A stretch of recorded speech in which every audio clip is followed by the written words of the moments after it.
በስመ አብ ወወልድ ወመንፈስ ቅዱስ አሐዱ አምላክ አሜን። ዝኸበርኩም ናይ እግዚአብሔር ቤተሰብ ተኸታተልቲ ፍኖተ አቦ ሜድያ ፈተውተ ቅድስት ድንግል ማርያም ቅዱሳን ደቂ ዓዶም በፍጹም ሰላም ናይ ክርስቶስ ከመይ ኣለኹም? እግዚአብሔር ቅዱስ ዋዕድ ኮይኑ ለሙድ በሰዓት ብሂወት ብጣዕና በሰላም ስለዝሓለወና ሽምት ልዑል ህያው እግዚአብሔር አምላኽና ንዘለዓለም ዝኸበረን ዝተመስገነን ይኹን። ሎሚ ከም ፈቃድ እግዚአብሔር ብዛዕባ እዚ ንኣትዎ ዘለና ዓብይ ጾም ወይ ጾም 40 ብዛዕባኡ ብፍላይ ዘወረደ ዝብል እቲ መእተዊ ሰንበት ብዛዕባኡን ጥቕምታት ጾምን ኣገዳስነቱን ንእሽቶ ትንክፍ ከነብሎ ስለዝደለኹ እየ ማለት እዩ። ብመጀመርታ ግን እግዚአብሔር ቅዱስ ፈቃድ ኮይኑ ብሰላም ናብዚ ዓብይ ጾም ስለዘብፅሓና ልዑል ኣምላኽና ሽሙ ዝኸበረን ዝተመስገነን ይኹን። ኣብ ናይ ቤተክርስትያንና ትምህርቲ ኩሉ ግዜ ከም ዝንገር ኣብዚ ናይ ዓብይ ጾም ዘለዋ ወርሓት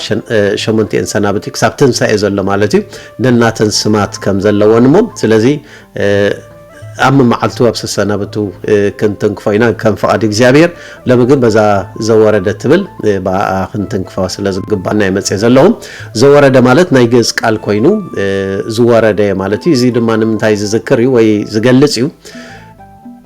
አምላኽ ንዓና ወይ ድማ ንሰባት ንምድሓን ካብ ሰማያት ከም ዝወረደ ዝገልጽ ማለት እዩ። አካላዊ ቃል ወይ ድማ እግዚአብሔር ወልድ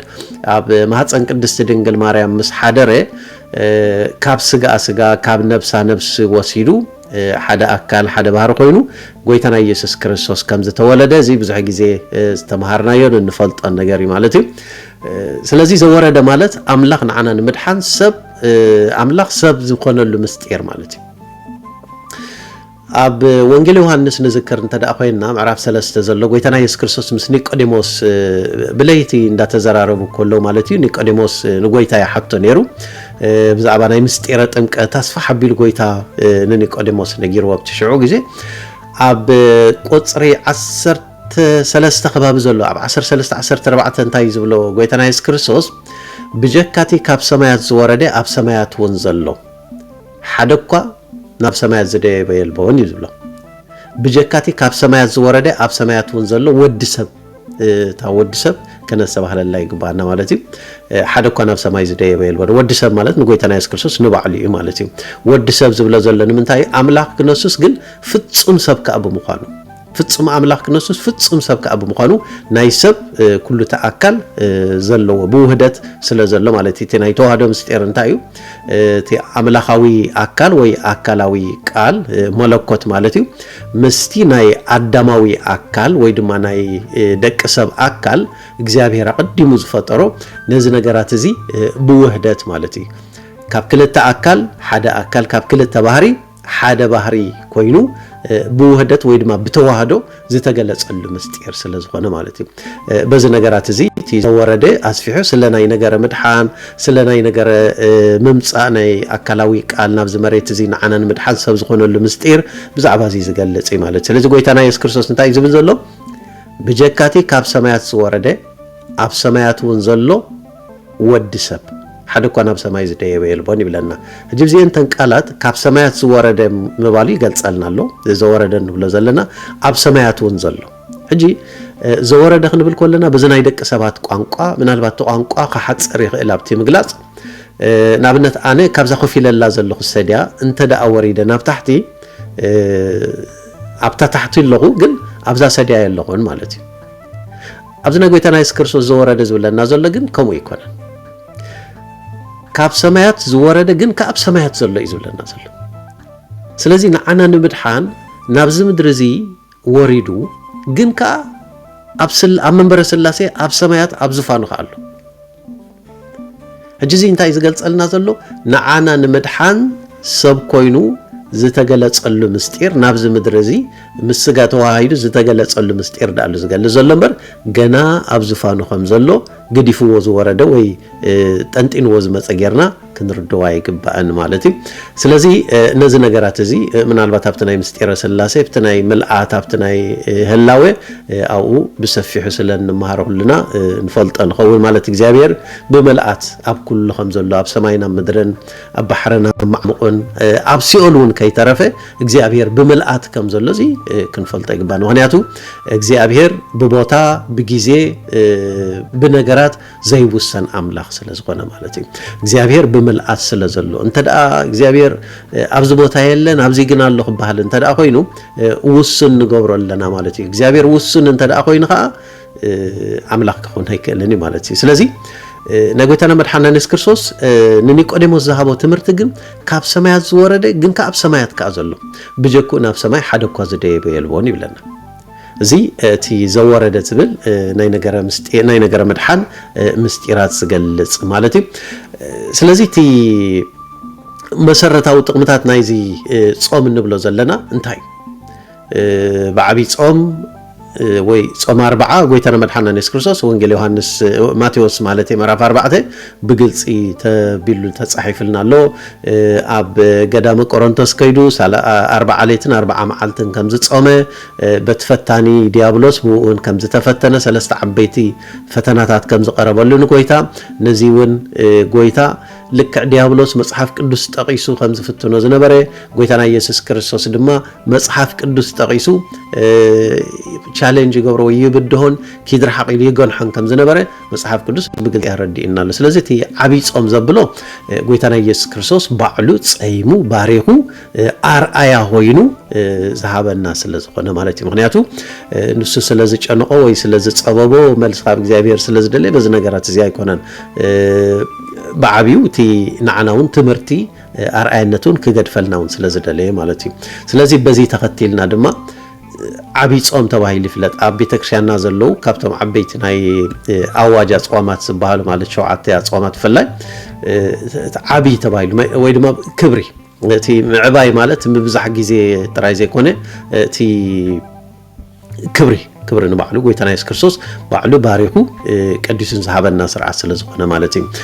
تي صوم مالت انتاي تي اقداسنو تجي ابت غداي ناي صوم زنا اتو زلنا ورح كمي غيرنا اينا كن صوم زلنا انتاي تطقمتاتناتو زيتات كنردو سلازغبانا نستاتين اشتتن كف كبل دلي زلهم صوم مالت كم كل غزي بتدغاغام زغلص من حساب مغبي مالت ايكونن مالتيو ወይ ከምዚ ቅድስና ከተርእየሉ ንጽህና ከተርእየሉ ማለት አይኮነን ጾም ማለት ከምዚ በቃ መቅጻዕቲ ናይ ውልቅ ናይ ግልኻ መቅጻዕቲ ጌርካ ዝውሰድ አይኮነን ንኣብነት ኣብዛ ሓለፈ ወርሒ ወይ ኣብዛ ሓለፈ መዓልቲ ከምዚ ገይረ እሞ ስለዚ ንዕዳሎሚ ስጋ ክጠሚ ይግባእኪ ክትቀጽዒ ይግባእኪ ወይ ኣብዛ ሓለፈ ሰሙን ኣዝየ ብዙሕ በሊዕ ስለምግን ክጠሚ ይግባእኒ ወይ ከምዚ ገይር ብከምዚ ዓይነት ከም መቅጻዕቲ ጌርና ክንርድዋ ይግባእና ንኣብነት ቅዱስ ዳዊት እንታይ ዝብለና ንነፍሰይ ብጾም ቀጻዕክዋ رأسيادني نخاص الله يزبلنا مزمور داويت 35 زلو مالتي فقد 15 14 قال زلو ننفسي بتصوم قصعك وحجي بزن نبلو زلنا كونسبت يكون نغس داويت ننفسي قصعك وازبل زلو ابز حلفه عمت وي ابز حلفه ورح ابز حلفه معلتي زي سلاز غبركو سنعدا حجت مي نحدا حجت صمئي بز نجر زي يكونن ننفسي قصعك وهبل كله بزحات النجرات زتتححز النجر سلازلو ينابنت تنكف كنبلو سلازدلو خي بزعبا ز نجرات زي بمجمرتا ግን ንጾም بخمينا ክንቀበሎ ዝግባአና እቲ መንፈሳዊ ለውጥ እዩ መንፈሳዊ ምሕዳስ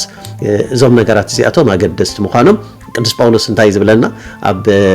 ቀዳማይ ኣብ መልእክት ጳውሎስ ናብ ሰብሮም ማለት እዩ ኣብ ምዕራፍ 12 ፍቅደ 1 ክሳብ 2 ዘሎ እምባርሲ ኣሕዋቴ ስጋኹም ሲ ህያውን ቅዱስን ንኣምላኽ ባዘብል መስዋዕት ጌርኩም ከተቅርቡ ብምሕረት ኣምላኽ ይምዕደኩም ኣለኹ ይብል ሽዕብታ ታሕቲ ኢሉ እንታይ ዝብለና ብምሕዳስ ሓሳብኩም ተለወጡ እምበር ነዛ ዓለም እዚ ኣይትምሰልዋ ይዝብለና ሕጂ ቲ ምልዋጥ ኣብ ጾም ቲ መንፈሳዊ ምልዋጥ ማለት እንታይ ማለት እዩ ኣብዛ ሓለፈ ከምዚ ነይረ እሞ ሕጂ ግን ብፍጹም ከምዚ ክኸውን ኣለኒ ኢልና ምስ እግዚአብሔር በሐድሽ መንፈስ በሐድሽ ህይወት በሐድሽ መንገዲ ቃልና ኣትወሉ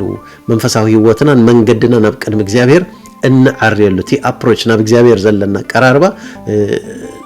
ለውጥ እንገብረሉ ጊዜ ማለት እዩ ናይ ለውጥ ጊዜ እዩ ሓደ ክልተ ካብቶም ናይ ጾም ጥቅምታት ንሽተ ትንክፍ ከብለልኩም ማለት እዩ ሓደ ካብ ጥቅምታት ጾም እንታይ ንምግባር እዩ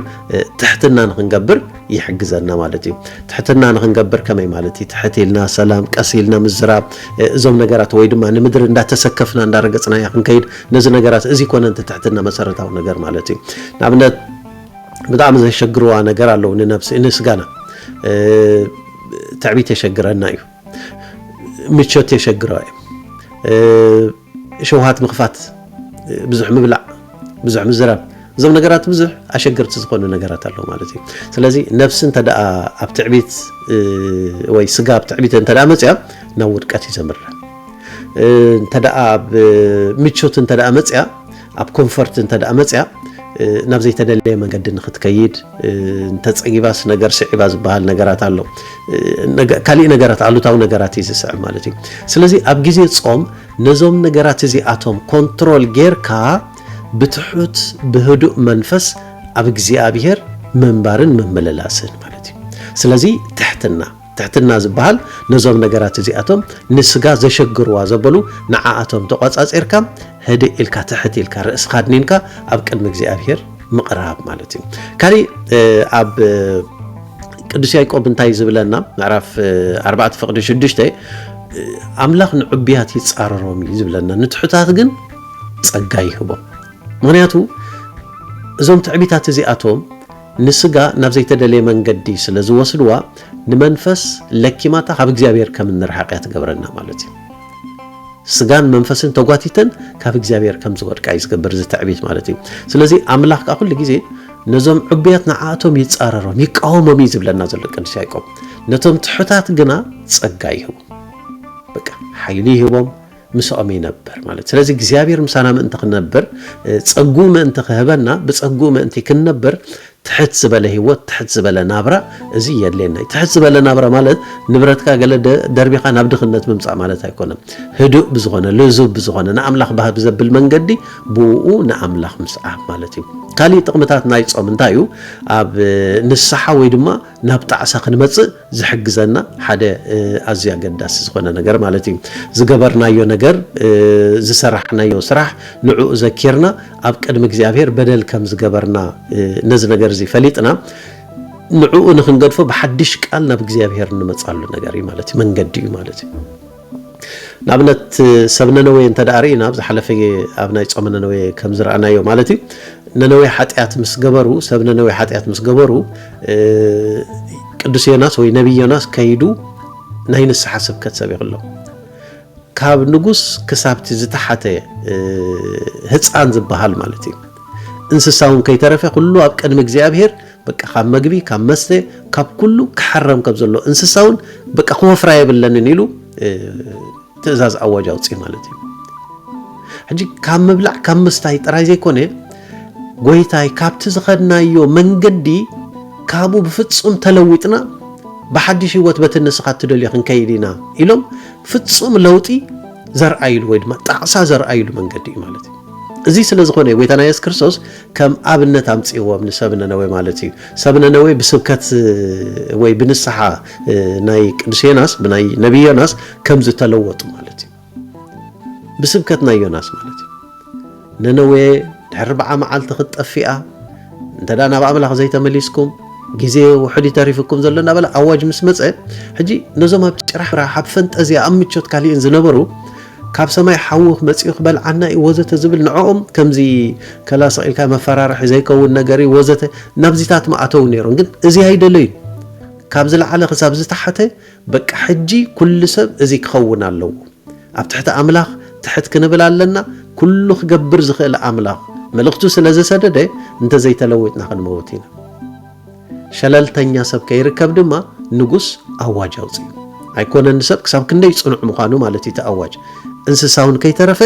ኮፍራ ይብለንን ዝብላዕ ስተኽሰት ይብለን ኮስዳ ይብለን ተባይሉ እዚ ቆራጽ በቃ ጭክን ዝበለ ቆራጽነት ዝወሰዱሉ ስንኩምቲ ማለት እዩ ስለዚህ ንስሐ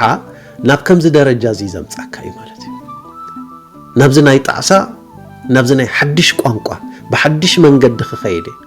بحدش منقد خمالالس زنبره زارجه هوت قديفه بحدش منفساوي هوت ابقى ما املاك كمصي قبله من دحر زحلفه وحجو سدلنا ابقى ما املاك تحت نبللو بتعسى اذا نجر زي عدمه ازي بوتازي زي ذهبنا مالتي صوم كالي اقداسنت ناي صوم سغان نفسن كلتينا بحل نقومه كل جزء خم نبلو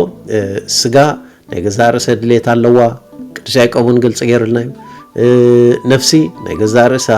ድሌታት ኣለዋ ስጋን ነፍስን ክልቲአን መጻርርቲ ይዘለን ቅዱስ ያዕቆብ መኻ አመራፍ 5 ዘሎ ማለት እዩ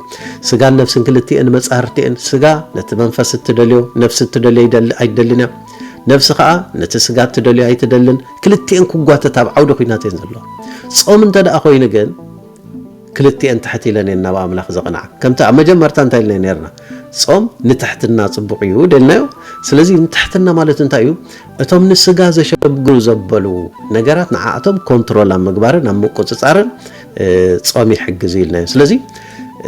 ዜሮ እንታይ ይኾን ኣለዋ ማለት እዩ ስጋ እንተዳ ነዞም ነገራት እዚኣቶም ተቆጻጺራቶም ትሕትና ምባል ትመጽእ በአፍና ብዙሕ ንዛረቡ ነገራት ኮሎ ብስጋና ብዙሕ ንገብሮ ሕማቅ ነገራት ኮሎ ትዕቢታት ንውጽእ ነገራት ኮሎ እዚኣቶም ካብ ስጋ ዝመንጨው ብዙሕ በደላት ኣለው ማለት እዩ ኣብ ግዜ ጾም ግን ትሕትብል ብስጋኻ ሓያል ክነስኻሲ ግን ሓይሊ ዝህብን ልዕሊ ኩሉ ሓያል ምዃኑ ኣምላኽ ምዃኑ ፈሊጥካስ ምንም ሓይሊ ከም ዘይብልካ ኣሚንካ ኣብ እግዚአብሔር ትምርኮስ ማለት እዩ ዘለካ ነገር ኩሉ አትሕተብሎ ማለት እዩ ስለዚ ስጋን ነፍስን ክልቲአን ተዋሃሂደን በሓደ ጉዕዞ ናብ እግዚአብሔር ንኽበጽሑ ስጋ ንነፍስ ትእዘዛ ነፍስ ድማ ንእግዚአብሔር ህያውን ቅዱስን መስዋዕት ኮይና ተቀርብ ማለት እዩ በዚ ነገራት እዚ ንእግዚአብሔር ባዘብል ህይወት ንኽህልወና አገዳሲ ተራ ትጻወት ማለት እዩ ጾም ንገብራ ማለት እዩ ካሊ ዝዓበየ ድማ አገዳስነት ናይ ጾም ካብ እግዚአብሔር ምሕረት ንረክብ ካብ እግዚአብሔር መልስ ንረክብ ካብ እግዚአብሔር ፈውስ ንረክብ ኣብ ታሪክ ናይ መጽሐፍ ቅዱስ ብዙሓት ቅዱሳን አቦታት ብዙሓት ሃገራት ማለት ብዙሓት ህዝብታት ማለት ፍላይ በዓል እስራኤል ኣብ ዝተፈላለዩ አጋጣሚታት በደረጃ ሃገር ዝተጾመ ጾማት ኣሎ ዝተጸለየ ጸሎታት ኣሎ ኣብ ግዜ ሽግር ዲዩ ኣብ ግዜ ኩናት ዲዩ ኣብ ግዜ ሕማም ዲዩ ኣብ ግዜ ሃገራዊ ቀውስ ዲዩ ኣብ ግዜ ናይ ውልቃዊ ጸገም ዲዩ ኣብ ቅድሚ እግዚአብሔር ተንበርኪኹም ናብ ኣምላኽ ይጽልይሞ እግዚአብሔር ድማ ምሕረት ይውርድ እግዚአብሔር ድማ ንጾሞምን ንጸሎቶምን መልስ ይሂቦም ስለዚ ጾም ማለት ኣብ ቅድሚ እግዚአብሔር ትሕቲልና ብንልምኖ ልማኖ እንጽልዮ ብጸሎት ተሰነየ ስለዝኾን ትጾምና ካብ እግዚአብሔር መልሲ ካብ እግዚአብሔር ምሕረት እንረኽበሉ አጋጣሚታት ማለት እዩ እዚ ታሪኽ ዛንታን ጥራይ ጌርና እስራኤላውያን ዘመልከት ጥራይ ጌርና ክንወስዶ ይግባአና እስራኤላውያን ብዙሕ ግዜ ሽግር ረኺቦም እዮም ብዙሕ ግዜ ጸገም ረኺቦም እዮም እግዚአብሔር ሓጢያት ስለ ዝገበሩ ናሕሊፉ ሂብዎም እዩ ጸይሞም ጸልዮም ተማህሊሎም ናብ ኣምላኽም ስለመኑ ግን መልሲ ሂብዎም ነይሩ ስለዚ ዘለናዮ ግዜውን ንሪኦ ኣለና ብደረጃ ሃገር ቀውሳኣቲና ብደረጃ ህዝቢ ሃገር ግርኣቲና ብደረጃ ውልቂ ርጉእ ናብራ የብለን ዝኾነ ሰብ ስለዚ እግዚአብሔር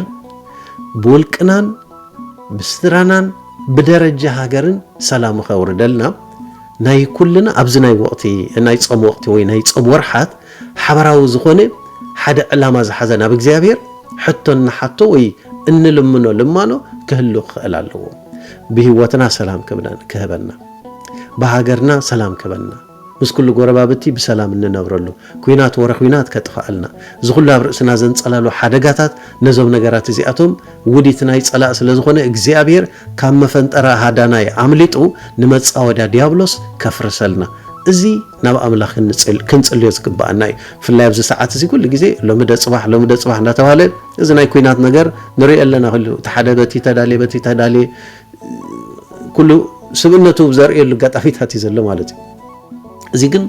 መንስያት ንምጥፋእ ሃገራት ንምውዳም ንብረት ንምውዳም ስድራ ቤታት ንምብታን እዚ ተዘይ ኮይኑ ካብ ኩናት ዝመጽእ ወላ ሓንቲ ረብሓ የለን በቲ ይኹን በቲ ስለዚ እግዚአብሔር ነዞም ናብ ኩናት ዝደፍኡ መራሕቲ በቃ ልቦም ክቕየር ልቦም ክሕዝ ምክንያቱ ንጉስ ሰሎሞን እንታይ ዝብለና ልቢ ንጉስ ኣብ ኢድ ኣምላኽ ኢልዋ ከም ወሓዝ ማይ ድማ ናብ ዝደልዮ ይጠዋውዮ ኢልዋ ስለዚህ ናይ ንጉስ ልቢ